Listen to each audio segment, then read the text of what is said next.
स्वामी विवेकानंद ने एक बार कहा था कि अपने जीवन का एक लक्ष्य निर्धारित करो, अपने पूरे शरीर को उस एक लक्ष्य से भर दो और हर दूसरे विचार को अपनी जिंदगी से निकाल दो।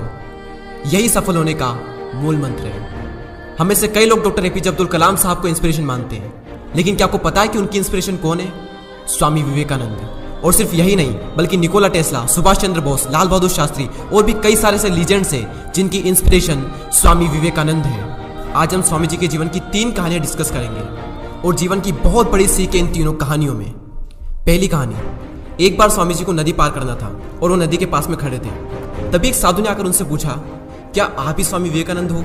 स्वामी जी ने जवाब दिया कि जी हाँ, मैं ही स्वामी विवेकानंद हूँ। तभी साधु ने पूछा कि स्वामी जी आप यहाँ पर क्या कर रहे हो? स्वामी जी ने कहा कि मुझे नदी पार करना है और मैं नाव का इंतजार कर रहा हूँ।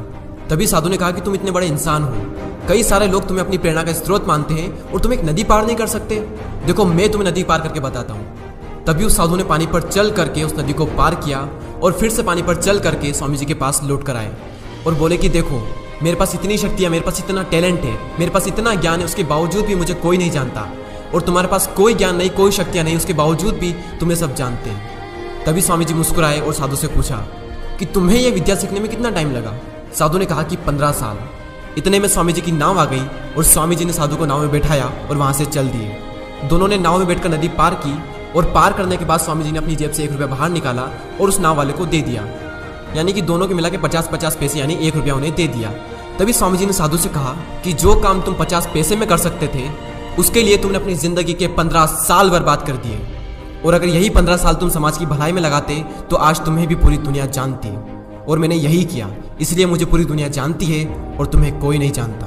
और स्वामी जी ने साधु से कहा कि तुम्हारी तरह कई सारे लोग ऐसी चीज़ों में अपने दिन, हफ्ते, महीने, साल लगा देते हैं जिनका उनकी जिंदगी में कोई मतलब नहीं निकलता। इसलिए अपने टाइम को ऐसी जगह पर लगाओ जहां पर उसका एक्चुअल में कोई सेंस निकले, क्योंकि टाइम से बढ़कर इस दुनिया में कोई भी इंपॉर्टेंट चीज़ नहीं है। अगर समय बर्बाद तो जिंदगी बर्बाद। दूसरी कहानी, एक बार स्वामी जी एक ब्रिज पर चल रहे थे। तभी वहां पर कुछ बंदर उनके पीछे पड़ जाते हैं। कोई बंदर उन पर लपक रहा, कोई उनका प्रसाद छीनने की कोशिश कर रहा और स्वामी जी उन बंदरों से पीछे छुड़ाने के लिए वहां से भागने लगे। स्वामी जी भागे जा रहे थे और वो बंदर भी उनके पीछे पीछे भागने लगे। तभी एक आदमी ने स्वामी जी से कहा कि तुम डरो मत, इनका सामना करो। तुम जितना ज़्यादा इनसे डरोगे ये तुम्हें उतना ही ज़्यादा डराएंगे। तभी स्वामी जी पीछे मुड़ते हैं और आंखें निकाल कर उन बंदरों पर जोर से चीखते हैं और तभी सारे बंदर वहां से दुम दबाकर भाग जाते हैं। और उन्हीं बंदरों की तरह होते हैं हमारे नेगेटिव थॉट्स, जिनसे हम डरते हैं। और जितना ज़्यादा हम इनसे डरेंगे ये हमें उतना ही ज़्यादा डराएंगे। इसलिए नेगेटिव थॉट्स और डर से डरो मत, बल्कि उनका सामना करो। इनसे तुम जितना ज़्यादा डरोगे ये तुम्हें उतना ही ज़्यादा डराएंगे। और अगर तुम इनका सामना करते हो तो नेगेटिव थॉट्स और डर भी एक दिन तुमसे डर जाएगा।